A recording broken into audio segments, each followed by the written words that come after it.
6 ఎకరాల్లో 5 రకాల గ్రాస్ తెచ్చేసి మనం పెంచడం జరిగిందండి. ఆ పెంచిన తర్వాత గడ్డికి ఇబ్బంది లేదు. అప్పుడు లాక్డౌన్లో పాలకు బాగా డిమాండ్ ఉంది.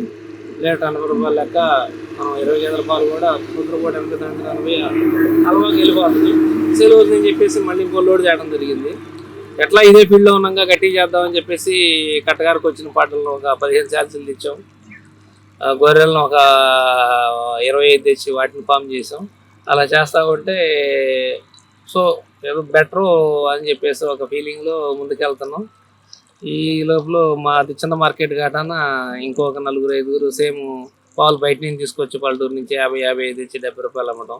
మార్కెట్ డౌన్ చేసి తెలుగు మళ్ళీ మాకు ఒడిదుడుకులు స్టార్ట్ అయినాయి. ఈ ఒడిదుడుకుల నుంచి ఎట్లా బయటపడాలరా అని ఆలోచిస్తుంది. దానా చూస్తే రోజుకు 180 రూపాయలు ఖర్చు అవుతుంది. వరిగడ్డి చూస్తే 100 రూపాయలు ఖర్చు అవుతుంది. మోపుకి ఏ తగ్గియాల లేబరం తగ్గిలేము. దానా లేకపోతే పాలు ఇవ్వు బయట తిరిగే కాదు.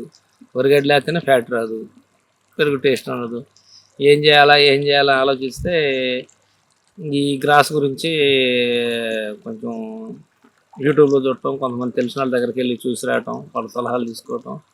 ఇది చేస్తే జొన్న కుట్టి వాడమని కొంతమంది రకరకాల సజెషన్ చేశారు. ఇక ఈ అందరి మాటలు సేకరించుకొని రంగరించుకొని మన అనుభవాన్ని చూసుకొని ఒక 5 రకాల గ్రాస్ అనేది మన ఫామ్లో డెవలప్ చేసుకున్నాం.